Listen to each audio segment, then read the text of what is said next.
को जो कुछ हुआ, क्या वो मीनिंगफुल एक्सरसाइज थी जो एहतजाज हो रहा था? बिस्मिल्लाहिर्रहमानिर्रहीम, बहुत शुक्रिया। देखिए मुज़म्मिल भाई, पहली बात तो ये है कि अभी तक एक अखलाकियात और ये सारी चीज़ें होती थी, लोग ख्याल भी रखते थे, ख़वातीन का तो स्पेशल ख्याल रखा जाता था। फिर बुज़ुर्ग ख़वातीन, इमरान खान की बहनें देखें ना तो सारी की सारी 60 से ऊपर है, बल्कि 70 के करीब है। तो आप सोचें कि एक बुजुर्ग ख़वातीन है, अगर हम अब उनके साथ ये सलूक कि एक तो भाई से नहीं मिलने दिया जा रहा, और दूसरा ये कि उनके बैठने से वहाँ क्या नुकसान क्या हो रहा था। एक एहतजाज, तो अब एहतजाज का हक भी नहीं मिल रहा है इस मुल्क के अंदर। और हम चाहते हैं कि देखें, बैरिस्टर गौहर और दूसरे जो लोग हैं, कोशिश ये हो रही है कि मामलात को बेहतर की तरफ ले जाएं, लेकिन मुझे कहीं नहीं लग रहा है कि हुकूमत ने फैसला ही शायद कर लिया है कि नहीं, हमने बस इसी तरह निपटना है, ताकत का इस्तेमाल करना है। तो ताकत का बेजा इस्तेमाल जो वो कभी कभी गलत भी होता है, और उससे नुकसान खुद हुकूमत को होता है, हुक्मरानों को होता है, जो अभी होने लगा है। अब जो जिस तरीके से ये इश्तियाल दिलाया गया है, कल से मुझे बड़ा अफसोस हुआ। रात को मैं देख रहा था और सुबह भी मैंने काफ़ी वीडियोस देखी, जिस तरीके से पानी फेंका गया, सख्त यख बख्ता रात को, और सर्दी में, दिसंबर का महीना है, और बूढ़ी खवातीन, यानी ये कौन सा, मतलब ऐसा लगता था जैसे कि बिल्कुल कोई या तो कोई अटैक किया हो या क्या, मतलब। शौकत साहब जरा चार्जशीट सुन लेना, चार्जशीट सुन लें। हुकूमत ये कहती है कि ये एहतजाज जो होता है ना, इससे बाकी भी किसी की मुलाकात नहीं हो सकती। हज़ारों कैदी हैं अंदर, मार्केट्स बंद हो जाती हैं, सड़कें ब्लॉक हो जाती हैं। वो तो अब ये कह रहे हैं कि जेल ही मुंतकिल करने लगे हैं हम।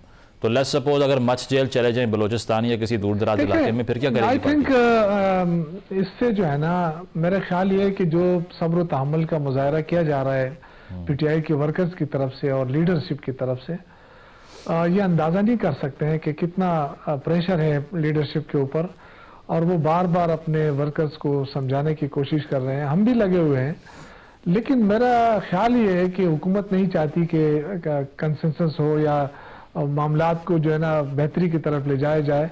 जो हुकूमत कर रही है, जिस तरह इश्तियाल दिला रही है, जिस तरह एक एक वजीर जो है एक दिन में 4-4 वजीर प्रेस कॉन्फ्रेंस करने आते हैं, और अगर यहाँ से मिस होती है तो सिंध के वजीर शुरू हो जाते हैं और सिर्फ पीटीआई को टारगेट करते हैं, और ये भी साथ कहते हैं पीटीआई खत्म, इमरान खान खत्म, लेकिन सुबह शाम इमरान खान के लिए प्रेस कॉन्फ्रेंस करते हैं। तो इससे अंदाजा है कि इनको, इसके बावजूद कि इमरान खान जेल में है, इसके बावजूद कि पीटीआई वाले सब्र तहम्मुल का मुजाहरा कर रहे हैं, लेकिन आई डोंट नो इनको क्या खौफ क्या है। और इतना बड़ा खौफ है कि उस खौफ की वजह से इनको, यानी पीटी जितने भी टीवी चैनल्स हैं उस पे इमरान खान का नाम लेना तो बंद किया हुआ है, लेकिन सुबह शाम बानी चेयरमैन। और भाई साहब, आपको इतनी ही उनसे वो है, उनसे तो फिर आगे बढ़े, बात करें, और अगर दुश्मनी करनी है तो खुद करें ना। रियासती ताकत का इस्तेमाल क्यों कर रहे हैं? रियासती ताकत का इस्तेमाल करोगे तो ये आपके गले पड़ेगा। ये देखा, जिस तरह उज़ैफा ने बात की, मैं मशकूर हूँ इनका, ये बड़े तहम्मुल से और उससे जवाब देते हैं, और ये हकीकत पसंदी पे जवाब देते हैं। इन्होंने जो बात की, देखिए मजबूरी के तहत लोग आके डिफेंड करेंगे इस हुकूमत को, अदरवाइज जो रात का वाकया हुआ उसके बाद तो कोई मुझे नहीं लगता है कि इस हुकूमत के साथ बैठ के बात की जा सकती है। मतलब हद हो गई है ना। ठीक। तो या तो देखें ना, या तो ये हमारा सब्र का वो टेस्ट करना चाहते हैं कि कितना सब्र है। पॉइंट आ गया। तो ये लोग बेकाबू हो जाएंगे। ठीक है, मत करें ऐसा खुदा के लिए। ये मुल्क बड़ा मुश्किल में है, बड़े मुश्किल में है। यहाँ कोई मईशत बेहतर नहीं हुई है, जो बड़े बड़े दावे हुए हैं। आज भी हम IMF का कर्जा लेके खुश हो रहे हैं। हमने मुल्क की जो हालात पहुंचाई है, वहां देखिए आम आदमी का जीना। चले शौकत साहब, मैं रिस्पांस ले लूं। ₹1 रुपए का रिलीफ आप आवाम को नहीं दे सकते हैं। ठीक है, उज़ैफा साहब आपने सुन लिया। लिए हैं 40,000 अरब का कर्जा में, शायद शौकत साहब पॉइंट आ गया। मैं आता हूँ, गरीब होता जा रहा है इस हुकूमत में। शौकत साहब, जबकि पाकिस्तान बनने से लेके हमारी हुकूमत तक टोटल कर्जा 46,000 अरब। मैं नरेट कर देता हूँ। 40,000 इस हुकूमत ने ले लिया, और अभी भी मईशत ठीक नहीं है। अगर आपने इमरान खान की हुकूमत खत्म करनी थी कि जी 12% महंगाई है, आज आप 36 से 38% पे आपके दौर में पहुंची थी महंगाई, तो मेहरबानी करें, आप नाकाम हो चुके हैं। ठीक, हर जाए अचकज़ई साहब को जिम्मेदारी दी है उन्होंने। वो कह रहे हैं कि बात मैं मुज़ाकरात की शुरू ही वहां से करूंगा जहां खान साहब से मुलाकात की परमिशन मिलेगी। तो डेडलॉक तो फिर आप नहीं क्रिएट कर रहे। जी, दो बातें हैं जी। पहली बात तो यह है कि मैं कोई रात के एक्शन को जो है ये नहीं कह रहा कि वो जस्टिफाइड है या दुरुस्त है। मैंने तो ये गुजारिश की है कि इस तरह के एक्शन की नौबत ही नहीं आनी चाहिए। ताली हमेशा दोनों हाथों से बचती है, और जाहिर है जब एक घुमसान की लड़ाई स्टार्ट हो जाए फिर पता नहीं चलता कि पहला मुक्का किसने मारा और दूसरा किसने मारा या ज्यादा किसने मारे। और जहां तक आपने बात की मीडिया को ले जाने की, बिल्कुल आप बिस्मिल्लाह करें। हम मीडिया को आप समेत जितने भी सफे अव्वल के एंकर्स हैं या जो और भी लोग हैं आप समझते हैं वाइब्रेंट हैं, अच्छी बात करते हैं, उनको लेकर जाते हैं।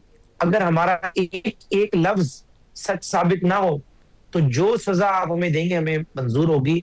और अगर हमारा एक एक लफ्ज जो है वो दुरुस्त साबित हो जाए कि बानी तहरीक इंसाफ को कोई तन्हाई में नहीं रखा गया, 6 कमरे दिए गए हैं, 2 मुशक्कती दिए गए हैं, वॉक का प्रॉपर टाइम है, और बाकायदा जो जेल में बाकी B+ कैटेगरी के कैदियों से सलूक होता है वो उनसे होता है। हफ्ते में एक बार बेगम से मुलाकात कराई जाती है, 4 टीवी चैनल्स उन्हें दिए हुए हैं, अखबार हैं। अगर ये हो जाए गलत तो मुझे आप जो मेरे ऊपर पेनल्टी रखेंगे मुझे कबूल होगी। बाकी आपने कहा कि पीटीआई के लोग हो जाएं, देखिए बिल्कुल होने चाहिए, इसकी भी मैं आपको कमिटमेंट दे रहा हूं, लेकिन ये नहीं होगा कि अपनी मर्जी के बंदे दे दें। बैरिस्टर गौहर साहब चेयरमैन है इनके, एक बंदे तो बैरिस्टर गौहर आप ऐड कर लें और दूसरा बंदा भी हमको मुशावरत से देख के बता देते हैं। बैरिस्टर गौहर को ले जाने के लिए तैयार है, समझदार आदमी है।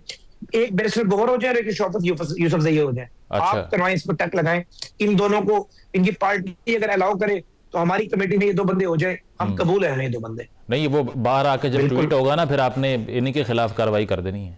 नहीं, मुझे ये यकीन है कि शौकत यूसुफजई एक बहुत बड़े पुराने पॉलिटिकल वर्कर रहे, मिनिस्टर रहे, माशाल्लाह भी अच्छी बात करते हैं। इसी तरह बैरिस्टर गौहर कानून को जानते हैं, ठीक, वो सियासी बात भी करेंगे, मैं ये नहीं सब कहता, लेकिन ऐसी बात नहीं करेंगे जिससे बानी के लिए और उनकी जमात के लिए फर्दर मुश्किलात पैदा हो, और हमारे जैसे लोग जो मुलाकात अरेंज कर रहे हैं और ब्रिज का रोल प्ले कर रहे हैं हमारे लिए भी मुश्किलात पैदा करें, यानी ट्रबल शूटर ना हो, हमारे लिए ट्रबल क्रिएटर बन जाए। मैं समझता हूँ कि अगर इन्हीं जैसे लोग जाएंगे तो कोई ऐसी बात बीच की निकलेगी कि जिससे ये जो डेडलॉक वाली सूरत हाल है इससे हम सब निकल आएंगे। मुझे ये बताएं उज़ैफा साहब, ये पंजाब असेंबली से जो बानी पीटीआई को बैन करने के हवाले से करारदाद मंजूर हो गई, इससे क्रेडिबिलिटी हर्ट नहीं हुई? मेन स्ट्रीम की पार्टी है, करोड़ों वोटर्स हैं उसके, अगर एक ईवान ये करारदाद पास करके ये मैसेज दे रहा है कि ये एक्सेप्टेबल नहीं है हमारे लिए, तो ये उस वोटर की तौहीन नहीं है जो चूज करना चाह रहे हैं उनको? देखिए बात यह है कि बिल्कुल आपकी बात लॉजिकल ठीक है, फिलॉसफी के हवाले से देखें तब भी बिल्कुल ठीक है, लेकिन बात यह है कि ये सिलसिला शुरू कहां से होता है। देखिए सियासतदान का फौज से इख्तलाफ करना कोई जुर्म नहीं है, सियासतदान का सिविलियन बालादस्ती की बात करना कोई जुर्म नहीं है, सियासतदान का किसी स्पेसिफिक इशू पर इख्तलाफ कर लेना मिलिट्री पॉलिसी से कोई जुर्म नहीं है, लेकिन सियासतदान का गाली देना जरूर जुर्म है। गाली पहली दफा दी, इग्नोर हो गई, दूसरी दफा दी मीर जाफर सादिक, इग्नोर हो गई। आप आर्मी चीफ को कह रहे हैं तो मीर जाफर सादिक को, कभी आप कह रहे हैं न्यूट्रल जानवर होता है, कभी आप मिस्टर एक्स वाई, कभी 9 मई, फिर आपके ट्वीट्स की एक लंबी फहरिस्त है, फिर आपने एक और ऐसा ट्वीट किया। यानी इस तरह की जबान, सबसे आसान काम ये है कि मैं भी आपको गाली दे दूं, आसान तरीन काम है, और सबसे मुश्किल काम यह है कि मैं आपकी सख्त बात का दलील से जवाब दूं। भाई आप एक पॉलिटिशियन है, आपकी एक फॉलोइंग है, एक सूबे में आपकी हुकूमत है, जिन सूबे में हुकूमत नहीं भी है वहां भी आपके 150 MPs हैं, मरकज में आपको 80-90 आपने MNAs हासिल किए, अवाम ने आपको वोट दिए, और वो सियासतदान बात क्या कर रहे हैं। यानी आपकी गुफ्तगू ऐसे लगती है कि वाकई कोई थड़े वाली गुफ्तगू हो, उसके बाद क्या होगा, उसके बाद यही होगा। देखें एक SHO जो है, सुन ले मेरी बात, एक रोड पे खड़ा हुआ आम आदमी SHO को गाली दे देता है, तो अपनी औकात के मुताबिक काम कर रहे हैं, SHO से थाने ले जाएगा, मारेगा, वो अपनी औकात के मुताबिक काम करेगा। सियासतदान इस तरह की सूरत पैदा नहीं करते, दुनिया में कहीं नहीं हुआ। सियासतदान मुश्किलात फेस करते हैं, 25-25 साल की जेल नेल्सन मंडेला ने फेस की, भुट्टो की असैसिनेशन हो गई, उसकी बेटी को जिस मच जेल में फेंका गया, जो उसके साथ हालात हुए, भुट्टो को दोनों बेटे असैसिनेट हो गए, मियां नवाज शरीफ को हथकड़ियां लगाकर हेलीकॉप्टर में बिठाकर लांडी जेल ले जाया जाता था। इस तरह के हालात फेस किए। शहबाज शरीफ 2 दफा का कंसेक्टिव चीफ मिनिस्टर था, एक जो मैंने नीचे गद्दी रखी है बैग, ठीक है, मुझे पेपर बैन नहीं मिलता था। अच्छा। लेकिन सियासतदान इस तरह की ज़बान इस्तेमाल नहीं करते। बैन की तरफ जा रहे हैं, बैन की तरफ जा रहे हैं आप? देखिए मुझे आज बैरिस्टर गौहर की गुफ्तगू से उम्मीद जागी है, ठीक है, कि शायद कोई बातचीत हो जाएगी। मैं जरा रिस्पांस ले लूंगा, टाइम कम है। और हालात जो है आखिरी बात, आखिरी 2 सेकंड, और हालात जो है शायद जो है वो बैन की तरफ ना जाए, लेकिन अगर बैरिस्टर गौहर की पॉलिसी को किसी ने रिजेक्ट किया तो फिर सूरत हाल मुश्किल हो। ठीक है शौकत साहब, पंजाब असम्बली ने पीटीआई और उनके आपको पता है कि जो नैरेटिव है पंजाब असम्बली की करारदाद पर मुल्क के खिलाफ काम करने वाला खान साहब के हवाले से कह दिया उनको, और दूसरा ये कि अब मुलाकातों के हवाले से हुज़ैफा साहब कह रहे हैं कि शौकत साहब चले मेरे साथ, बैरिस्टर गौहर साहब चले, उनकी मुलाकात करा देंगे, अपनी मर्जी की पर्सनैलिटीज़ नहीं हो सकती। रिस्पॉन्ड कर दें इसको।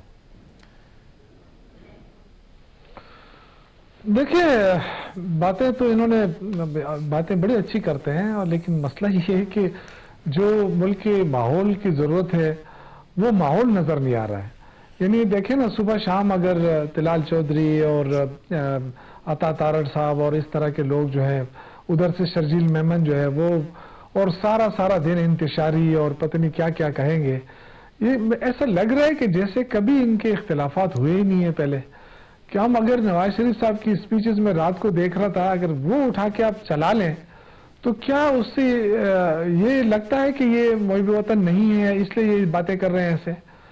देखिए ये आज हुकूमत है, आज ताकत है, रियासती ताकत है, अगर उसका इस्तेमाल करके आप किसी पॉलिटिकल पार्टी को जो सबसे पॉपुलर जमात है उसके खिलाफ इस तरह की कार्रवाइयां शुरू कर देंगे तो उसके नताइज बड़े खतरनाक होते हैं। इससे कोई यानी अच्छी की उम्मीद नहीं की जा सकती, और ना मुल्क को कोई फायदा होगा, क्योंकि आपका मुल्क जो है वो ऑलरेडी दलदल में फंसा हुआ है। आप लाख दावे करें कि हम बहुत बेहतर हुए हैं, लेकिन कुछ भी बेहतरी नहीं आई है। देखिए सारे बड़े बड़े लोग, इन्वेस्टर जो थे आपके, वो यहाँ से चले गए हैं, इन्वेस्टमेंट बाहर जा रही है आपकी, लोगों को एतमाद नहीं रहा है। तो ये सारी चीजें आप मुल्क को कैसे किस तरफ ले जा रहे हैं। आज आपने देखा कि फ्लोर मिल मालिकान कुछ दिनों पहले वॉर हो रहे थे, उसके बाद टेक्सटाइल मिल्स के मालिकान आ गए, उन्होंने हुकूमत के खिलाफ आवाज उठाई। तो हो ये रहा है कि टेक्सटाइल मिलें भी बंद हो रही है, लोग भी बेरोजगार हो रहे हैं, महंगाई भी कम नहीं हो रही है, और मुसलसल हम कर्जे ले रहे हैं, इस मुल्क के ऊपर चढ़ा रहे हैं। तो इस हालात में आप क्या चाहते हैं? क्या मेरा वक्त खत्म हो रहा है, मुझे शॉर्टली ये बता दें, शॉर्टली बता दें, कोई अवामी पज़िराई नहीं मिलेगी। मुझे बताएं। आप इमरान खान से मुलाकात की इजाजत नहीं दे रहे, ठीक, आप हालात को बेहतर करने के लिए मुज़ाकरात का माहौल नहीं बना रहे, तो ये ताकत